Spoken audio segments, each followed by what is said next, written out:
Hi, I'm Bill O'Reilly. Thanks for watching us tonight. What Donald Trump should say in his inaugural address tomorrow. That is the subject of this evening's Talking Points memo. We're getting word the address will run about 30 minutes, but less is more. Maybe raining, and 20 minutes would probably be the best presentation. George Washington's second inaugural address was less than 5 minutes, as the old general really didn't have much to say at that point. But Mr. Trump does have a lot to say because he is in a unique position. There are powerful forces in America committed to destroying him. And the national media is a big part of that. So Talking Points believes that tomorrow President Trump should not only say what his vision for America is, but why he feels his policies will help the folks. The only way to overcome the hatred arrayed against him is to communicate directly to the people. New Fox News poll asks, does Donald Trump listen to people like you? 40% say Trump does a good job in that regard, 50% a bad job. So the more the new president can direct his remarks to the folks, the stronger his position will become. And on that note, I have changed my opinion.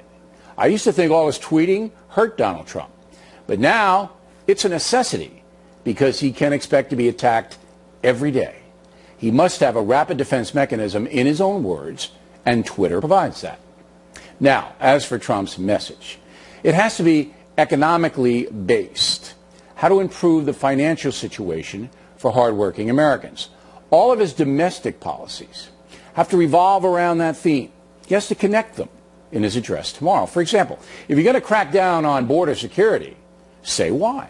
Explain how that will help Americans make a better living. If you're going to knock out a bunch of environmental regulations, specifically say how that will improve the country. It will not be enough for Donald Trump just to proclaim. He will have to explain. Past, there have been some very interesting statements made by new presidents. Here you go. It's not my intention to do away with government. It is rather to make it work. Work with us, not over us. To stand by our side, not ride on our back. The enemies of liberty in our country should make no mistake. America remains engaged in the world by history and by choice, shaping a balance of power that favors freedom. Let every nation know, whether it wishes us well or ill, that we shall pay any price, bear any burden, meet any hardship, support any friend, oppose any foe, to assure the survival and the success of liberty. Now, the sad fact is, no matter what Donald Trump says tomorrow in his address, it will not be accepted by those who despise him. But again, he can overcome that opposition if he talks directly to the folks, and if he emerges as their champion through policy success.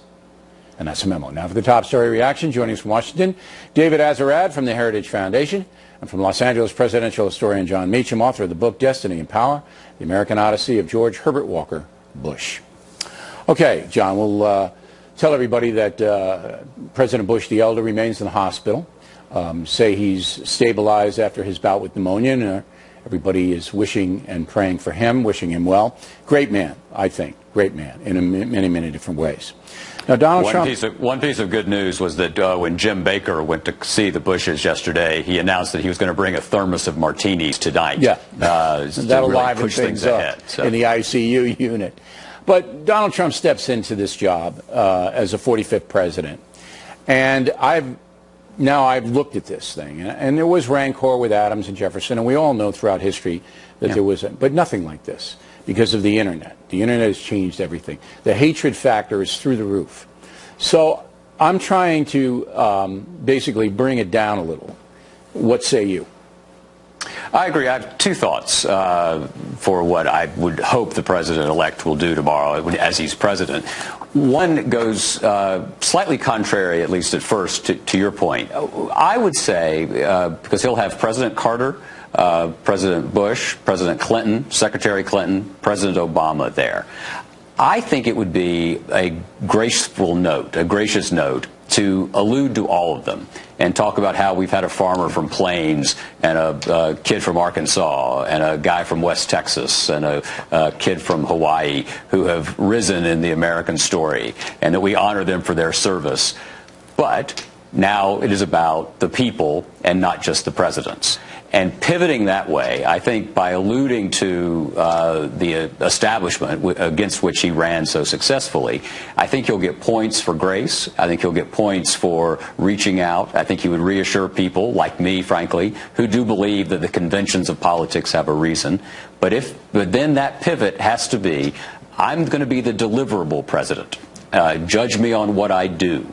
We're here to make things happen for you, not just for the people. I think that's wise. I mean, he's generous in the beginning to all the previous presidents, and then he says, look, I'm in business to help you out, like Andrew Jackson did way back then. Mr. Azarad, what would your tack be in the address tomorrow? I agree with you, Bill, first of all, that he's not going to win over his critics with this speech. He hasn't even been sworn in, and Trump derangement syndrome has already set in amongst the chattering classes and the social justice warriors, so they're kind of a lost cause. I think what he has to do, what he will do, is to hammer away at the core promise of his campaign, which is he will have the only interest of the American people in his heart, that he will tirelessly champion the well-being of the forgotten men and women of this country. And the way to do that is to return to the themes that propelled him to the presidency, to talk about the importance of borders, about the importance of the national interest, about putting America first when it comes to immigration, to trade, to foreign policy. He's going to be giving a State of the Union address next month. That's the time to go into the details. For the time being, I would stick to the core promise of his campaign, which is what got him elected. Okay, but I think that he has to do a why behind the what, because he's been demonized so badly that people are going to say, oh, you just want to punish Mexicans on the border, or you just want to make the world, the planet dirty again. You know, that could be an opposition slogan, make the planet dirty again. So he's got to say, look, this is why I'm doing things, John. I agree that you don't going to get into micro policy on a State of the Union. It's 20 minutes. You just want to, you know, deliver a powerful address. But he's got to kind of give it to his critics a little bit. He does, and he will. I mean, I don't think there's any question about that. Politicians run on incentives that have worked in the past, right? It's why political reform is so hard, because incumbents think that any system that elected them is just fine and has great wisdom. He has consistently talked about these themes, sometimes in a scattershot way, but that's part of his appeal. He's, you know, interestingly, his vernacular, as reality television, as driven as it sometimes is, obviously resonated with people. Sure. They understood what he was talking about. Who do not believe in the smooth packaging anymore. Right. They understood what he was talking about. Yeah, but go ahead, Mr. I would push back gently against what the two of you are saying. An inaugural address is not the time to go after your critics. It's not the time to punish your enemies. If to return to the language he used when he got the nomination at the convention, focus on America as a nation of dreamers, believers, and strivers. Leave out the part about the fact that it's led by a group of cynics, critics, and censors. Now is not the time to go after the elites, the media, and cronies. I think you want an uplifting, unifying message for the nation. All right, we'll see what we get. Gentlemen, thanks very much. We appreciate it. Next on the Rundown, we'll take you to the southern border, where preparations are underway for the big Trump crackdown. Then later, Bernie Goldberg not real happy with Congressman John Lewis. Those reports after these messages as the factor continues all across the USA and all around the world. Impact segment tonight. It's clear from the Trump administration that the southern border and immigration will be one of the first things the new president addresses. I think it should be no surprise to anybody that immigration, job creation, manufacturing, tax reform are all at the top of that list. And so it's just frankly a question of sequencing. A word is executive orders on the border and immigration may be issued in the next few days. Joining us now from Washington, the president of the National Border Patrol Council, Brandon Judd. So you represent more than 1,600 Border Patrol agents. What changes are you guys expecting on the southern border? Well, the first off, I want you to understand that there's a buzz that we've never seen before in the Border Patrol. And of those agents, we feel we now have a president that we can trust and that has the political will to finally secure the border. And we expect to see an awful lot of policies that have undermined border security change in the near future. Well, get specific for me.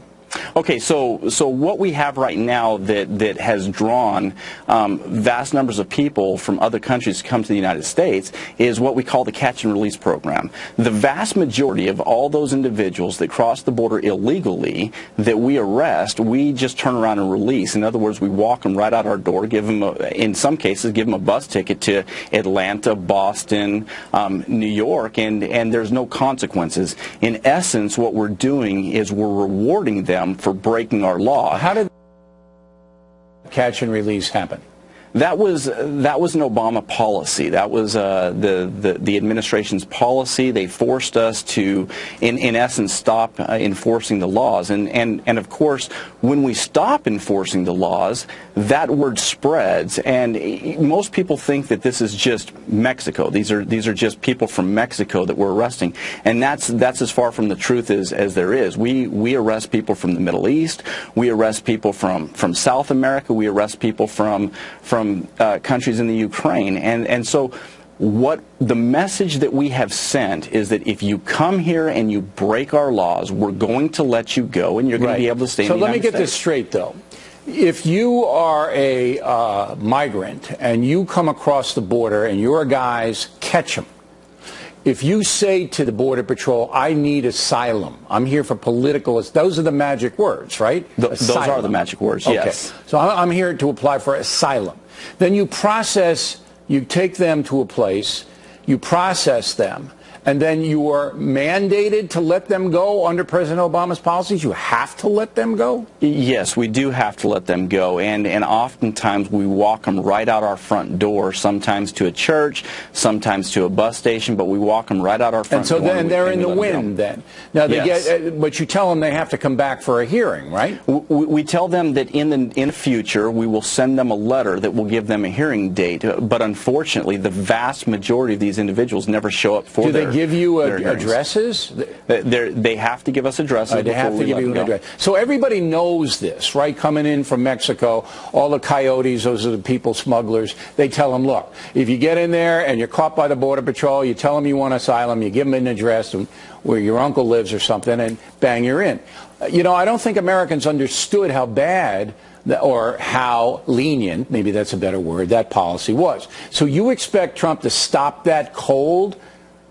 Yes, I do. President Trump's meteoric rise was based upon his border security stance. He spoke to the American people. He spoke to an ignored segment of the American public, and that public responded on November 8th. All right, so you expect him to stop, catch, and release cold. What about the border wall? So the border wall is something that is extremely important. We're not talking about a border wall from California down to Texas. We're talking about a border wall in strategic locations, which will then allow us to dictate where illegal immigration takes place or illegal contraband. Because again, we don't just arrest illegal aliens. We seize vast amounts of drugs that come across the border, and we want to dictate where they cross. And with border walls, we're able to dictate where they cross, and it allows us to be as successful as possible. All right, so you're going to funnel. Do you know, does the Border Patrol have a chart that says, look, this is where we need the big wall? Do you have that already drawn up? They're working on that as we speak. It hasn't been finalized, but that is being worked on. All right, and do you believe President Trump will build that? I do believe that yes, he is going to build the wall, and I do believe that the walls in strategic locations will allow us to be successful, and I believe that under this administration, I believe that we will secure the border. All right. Well, we shall see, Mr. Judd, and we appreciate you appearing with us tonight. Directly ahead, California pulls back on allowing health insurance for illegal aliens. Is that because of Donald Trump? And later, Bernie Goldberg scolding Congressman John Lewis. Up ahead. Unresolved problems saving tonight's state of California, perhaps the most progressive entity in allowing undocumented aliens benefits. But now California has withdrawn its request to the federal government for permission to allow undocumented folks access to government-mandated health insurance. Some say that back down is because of Donald Trump. Joining us now from Washington, California, Congressman Brad Sherman, a Democrat. So do you think Mr. Trump has intimidated Sacramento, the capital, into withdrawing this request? Well, first, let's clarify the request. It was to let undocumented immigrants shop on the website, just as they can shop at Safeway, just as they can shop on Amazon. No subsidy. That's and what when we you said. when you get more customers, it's lower prices for everybody. So that's what the waiver intended. Yes, it is indeed Donald Trump that has caused California to withdraw the waiver. Keep in mind the two things that he hates most are undocumented immigrants and Obamacare. Well, I don't know So about that, but he certainly wants to change the policies. You say something very interesting. So he has, just by his power, sent a message to California that says what? What's the message that Trump is sending to California? That if undocumented immigrants want to buy health insurance, they can buy it anywhere except on these particular exchanges. It's like telling them they can't shop on Amazon. Exchanges, no go. Now, California is defying Trump on sanctuary cities and a number of other things. They're threatening a lawsuit for the border wall. Why are they giving in on this? Well, the fear is that if undocumented immigrants sign up, that would give Trump a list for his mass deportation policy. Now, we don't know if he's going to follow that policy, but you listen to his rhetoric and you've got to be concerned. That if there was an undocumented on the list to access health care, that the federal government would know about it. I don't know if that's the case, though. I think that California is in a very tough spot here. Because if it's going to go up against Jeff Sessions, the new Attorney General, and Donald Trump, there's a lot of federal dollars in play here. And I think that's in the back of everybody's mind out there. Could be wrong. Now, you're not boycotting the inauguration. Why not? Well, it's a tough decision. I respect those who are boycotting. The leaders of our party are going to be in attendance. Presidents Clinton, Obama, and Carter, candidates Hillary and Bernie. And I'm going to do it out of respect for the system. You know, it's easy to respect the system when it gives you the right result. I'm not, I was very happy to attend the inauguration of Barack Obama. I will be attending without much joy, but with a respect for a system, even though I know the system is flawed with the Electoral College, et cetera, et cetera. Why do you think other Democrats don't see it the way you do? Because I do. And you may remember in the second inauguration for Barack Obama, there was no Republican boycott. Even at that time, they were at each other's throats. Well, a Republican showed up. It just makes the Democratic Party look bad, I think. Well, it does, because while we get excited about reaching out to a base that includes a lot of people that really do not think Donald Trump is legitimate and may even loathe him, we've got to remember that we will not be a majority unless we can appeal to those people who either voted for Trump or thought of voting for Trump. Well, it's the independent Americans that the Democratic Party needs to win back if you want to take power away from Donald Trump in 4 years.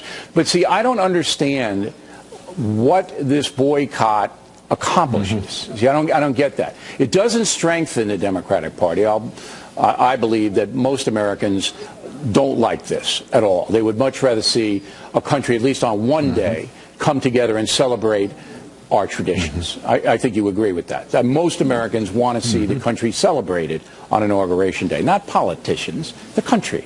So that it hurts the Democratic Party to be put in this position. It also makes them a party of fanaticism. And that never works, does it? Well, I don't know if we're in a celebratory mood, even those of us who are attending. But it doesn't matter. Celebrate the country.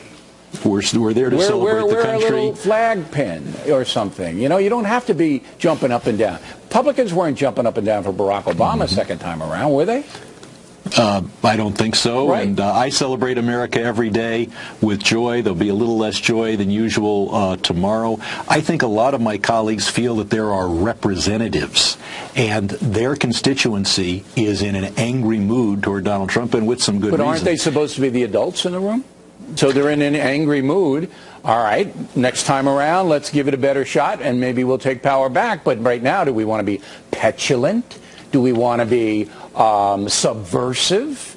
I just think it hurts your party. Well, it's a close call. Keep in mind, if you've got a $10 bill and a $20 bill in your wallet, both those presidents had their inaugurations boycotted by their predecessors. John Adams boycotted. John Quincy Adams boycotted. We saw Hayes. There was bad feeling, but never like this. Oh, if you know American history, and I know you do, there have been even more contentious times than we face today. Not with the Internet. The Internet spreads the hate so fast that by the time the Pony Express got out to Missouri, when John Quincy Adams didn't like Jackson, he was out of office already, Jackson. It was like, took 4 years for him to get out there. Hey, Carmen, it's always good talking to you. We appreciate you taking the time. Plenty more ahead as the Factor moves along this evening. Bernie Goldberg, who covered John Lewis, as a correspondent. Now, some problems with his behavior. That should be interesting. And what is roaming around Washington today? Why is everybody hating on Donald Trump? Donald Trump hasn't really given us a reason to like him, you know, and until he does, I'm not going to support him. Notice the red star on a guy's little lapel there, huh? We hope you stay tuned to those reports. Personal Story segment tonight. Tomorrow morning at about 8:30 a.m., Donald Trump, Mike Pence, and their families will have a private prayer service. Joining us now from Washington is a man who will sermonize during the service. Robert Jeffers, who's a senior pastor at the First Baptist Church in Dallas. So what are you going to say, Pastor? Well, I'm not going to lecture the new president. I want to encourage him, and so I'm going to compare him to another great leader God chose 2,500 years ago to restore the nation of Israel. And it's interesting, Bill, God didn't choose a politician or a priest. He chose a builder named Nehemiah. And interestingly, he told Nehemiah to build a giant wall around Jerusalem to protect the citizens. And so I'm going to use Nehemiah's story as an example of why God blesses leaders, and I want it to be a tremendous encouragement to our great new president and vice president. All right. For those who are not Bible literate, Nehemiah was a regular guy, okay? That's right. And this is an Old Testament story. That's right. And so God appeared to him and wanted him to do what? What was the end game for Nehemiah? Well, the country had been in bondage for years in Babylon. The infrastructure was in shambles. And God said to Nehemiah, the first step to rebuilding the nation is to secure the nation with a border to keep the enemies out. To keep the Babylonians out and the other people who were invading. The Ammonites and the Hittites. Now, I don't think he said those Hittites. Those Hittites were really out of control. Yeah, and make the Hittites pay for the wall. I don't think he said that, but maybe he should have. All right, so you're gonna tell this story to the president and vice president. They'll still be elect when you get them, but and what do you want them to take away from it? Well, you know, Nehemiah had his share of critics during his day who were heckling him and hounding him, spreading rumors about him. They were kind of like the mainstream media of today. Nehemiah ignored them. The country went through an economic recession, terrorist attacks. Nehemiah kept plowing forward. And I see those qualities in Donald Trump. He is not going to stop for his critics. He's not going to slow down. He's going to do what he thinks is best for this country. And that's why I support him for president. So you're going to encourage him at the same time you're enlightening him about the Old Testament. You're going to encourage him. Well, I want to encourage him. I can't stand these pastors who use their minutes before a president to give a lecture and to chastise them. I don't think that's my role. And by the way, Donald Trump is my friend, so I do want to encourage him. And, you know, people who didn't vote for Trump or Pence, you know, I think tomorrow is a time for us to begin to pray for him because, Bill, if Trump wins, America wins. Yeah, well, he needs some prayers because his enemies are legion. Now, the final question is that you know Donald Trump pretty well. He's not a religious man per se. He's a secular man. Does that enter into your thinking at all? Would you like him to be a little more overtly religious? Look, Donald Trump and I have had many discussions about faith, and I say this, Mr. Trump's faith is very important to him, but it's very personal with him. But I do think what is ironic, Bill, is that a secular billionaire from New York has won more evangelical votes than any candidate in history by a wider margin. And you know why that is, though, right? Yes. Yes, because I think evangelicals want a strong leader, but they also appreciate the fact that Trump, unlike the left, does not demonize them for their beliefs. That's one reason, but the Supreme Court selection, I think, was what the evangelicals voted on this way. It was, Bill. And by the way, I can tell you from talking to Mr. Trump just a couple of weeks ago, he is moving forward and fulfilling that promise on the Supreme Court. Yeah, that's going to be the other promises he made. All right, Pastor. Good luck tomorrow. Say hello to everybody from me. All right? I will. And thanks for introducing the audience to Nehemiah. Yes. Glad to. We come right back. Bernie Goldberg on John Lewis. That could get harsh. Then Waters talking to folks in Washington, D.C. Is there anything Trump can do to make you hate him a little bit less? Resign immediately. Factors coming right back. 15 years and counting. Thanks for staying with us. I'm Bill O'Reilly. In the Weekdays of Bernie segment tonight, a column by Mr. Goldberg entitled "Even Heroes Should Be Held Accountable." It's about the conduct of Congressman John Lewis, who Bernie covered while a correspondent for CBS News. Mr. Goldberg joins us now from Miami. So tell us first about your history with Lewis. Well, I was doing a story for the CBS Evening News on one of the anniversaries, I don't remember which one, of the march in Selma, Alabama. And I met John Lewis in Atlanta. He was gracious, he was dignified, and I liked him. He is a genuine American hero who made America a better place, not just for black people, but for all of us. But as I said, and as you alluded to in the lead-in, even heroes need to be held accountable.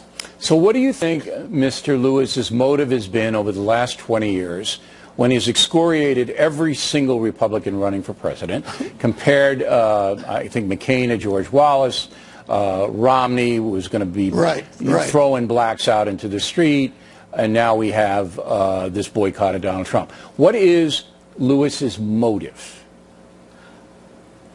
I think he believes, and I'm pretty sure his supporters believe, that John Lewis is a man of principle who acts almost exclusively on principle.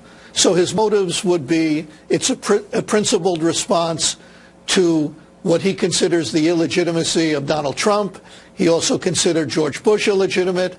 As you just mentioned, he compared John McCain, when he was running for president, to George Wallace. He said Mitt Romney would take us back, or at least suggested he would take us back to the bad old days of segregation.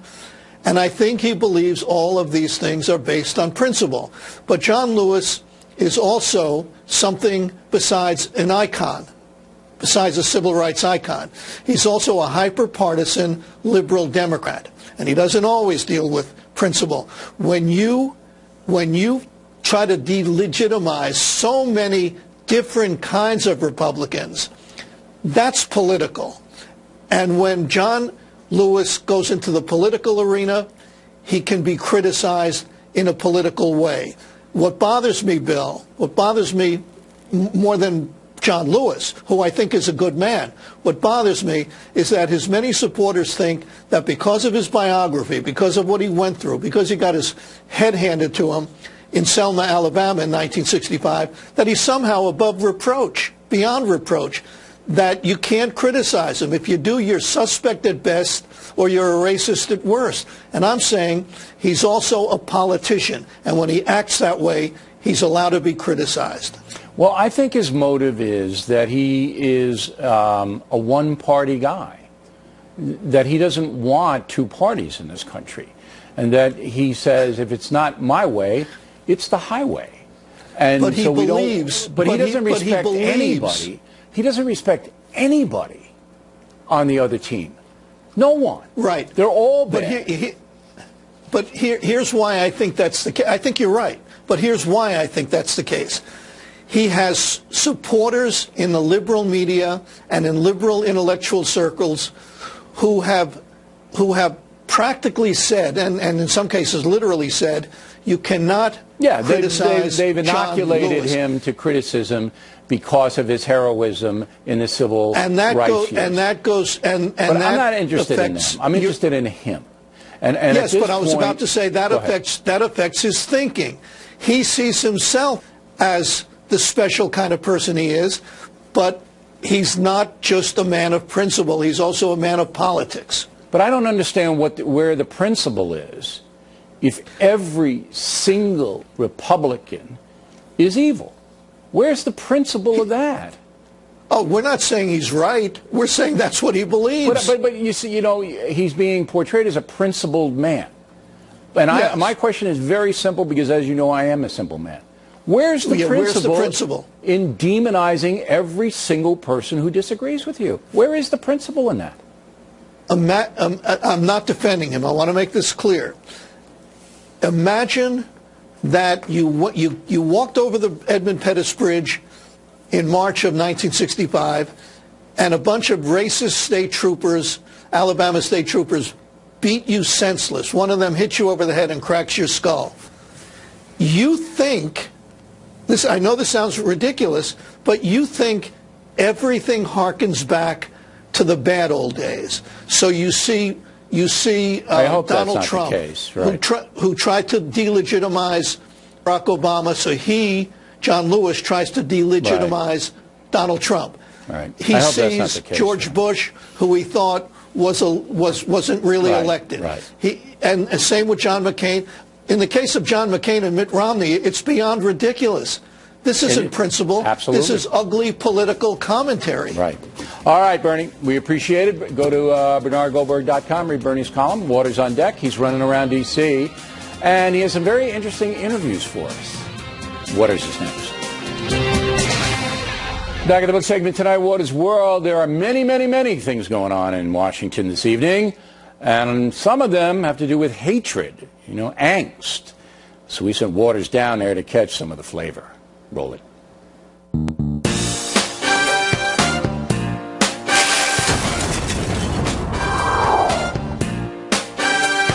What's with all the hate against Donald Trump?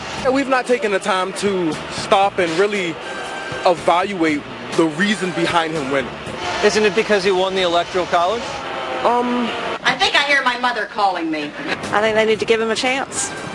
Give peace a chance. Yeah, that too. And I believe that you should support the United States president despite your political beliefs. Why is everybody hating on Donald Trump? They believe he's a racist. They think he's going to cause war. Okay, let's just relax for a second. Aren't you going to give the guy a fair shake? No, not really. No? I would actually rather walk into the street than talk to you. Okay. What a woman.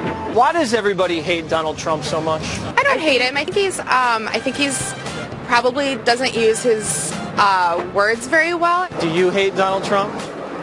I don't. Hate is a strong word. I don't really hate Donald Trump. I hate you, I hate you, I hate you. Leave me alone. Do you hate Donald Trump? I don't hate anyone. Even if they're boycotting the inauguration or saying nasty things about the president-elect? Well, isn't this a free country? Some people are very frustrated and some people are very happy. It's the way it is. It's democracy. Trump is your president, too. I don't feel it. Don't you want to just release all that hatred from your heart and love instead? Absolutely. So let's try it. Breathe out. Feel better? Not really. Give peace a chance. All right, will do. Find it in your heart. Thank you. I can feel it beating right here. Yeah. It's a big heart. It is. Let that heart beat. Okay, great. There's love in there. What is wrong with you? Despite hatred in some places, the University of Talladega marching band just arrived in D.C. on buses from Alabama, and the students are incredibly excited to perform at tomorrow's inauguration. A lot of hate swirling around this inauguration, but the band here, what do they represent? We've gone through a lot to be here. From threats to folks trying to politicize this, telling us that we shouldn't be here. These young people are American citizens. So congratulations, you're playing at the inauguration. Thank you, thank you. How do you feel? I'm pretty excited. I've never been to Washington, D.C. before. Pretty excited to be here. Are you nervous about the performance? I'm actually really excited. This is my first inaugural parade. I feel like the atmosphere is going to be amazing. I can't wait to go out there and perform and show the world my talent. Initially, how did you feel when you were going to be playing for the inauguration? I wasn't too happy about it at first, but everybody deserves a second chance. What instrument do you play? Piccolo. What's that? Well, okay, if you know what a flute is a long little metal instrument. I played the flute. I play trombone at the moment. All right. How's that go? Once I got it locked down on it. You got it down? Yeah, I got it down. I play first trumpet. First trumpet? First trumpet. Okay. Don't show off. I don't know what that means. It's a student experience, and they deserve to be here. And I will have to say that we needed to raise funds to get here. Bill O'Reilly, the O'Reilly Factor, I thank so much. Good luck out there. Thank you. All right. And if you need any help playing the instrument, you call me, okay? Okay, thank you. That is Waters from D.C. Nice kids, right? Yeah, everyone was great. You know, a lot of these kids are from Alabama. They've never been outside the state of Alabama, so to come to D.C. is a huge undertaking. Did they fly or drive up? They took a bus 13 hours, and I just caught these guys coming off the bus. They're exhausted, they're hungry, they just want to go to sleep, but they're ready to go for tomorrow. And they will be marching in the parade with the president and vice president. They're going to march as well. Is it going to rain there tomorrow, Waters? What's the forecast? We're hearing it may shower from 11 to 12 or 1, which is right when Trump is supposed to swear in. But, you know, who knows what could happen? I don't trust weathermen. I don't want anybody raining on Talladega College. The tornadoes got to have, you know, no water on them. So let's try to make right. that I'll happen. hold an umbrella for him. How's that? Okay, Waters. We will see you tomorrow. I'm coming down right after the program tonight. Uh-oh. Are you going to the Bulls? You're going to be here? No, I'm not invited. I'm going to hang out at a bar somewhere. Yeah, I wouldn't invite you either. Thank you, Waters. Great, you're fired. Fact or tip of the day, we'll be live, as I just mentioned, for the festivities tomorrow night in D.C. And I'll tell you what we're going to do. Tip, moments away. Fact or tip of the day, we'll be live tomorrow night. We'll tell you what will happen in a moment. But first, a few items for you. On the Fox Business Network, Strange Inheritance begins its third season tomorrow night at 10, starring Jamie Colby. That show has been very successful. Also this morning in USA Today, this ad was shown to the nation about my upcoming book, Old School, Life in the Sane Lane, out March 28th, and Killing a Rising Sun, the best-selling book of 2016. Flashy ad. We hope it gets our message across. Now, the Mail, Suzanne Young, Fortson, Georgia. Why the to-do about the Democrat Congress people boycotting the inauguration? Didn't more than 100 Republicans do the same thing to President Obama? No, they did not, Suzanne. There was no boycott. Whoever told you that is a deceiver. Please note it. Kathy Homewood, Canyon Lake, California.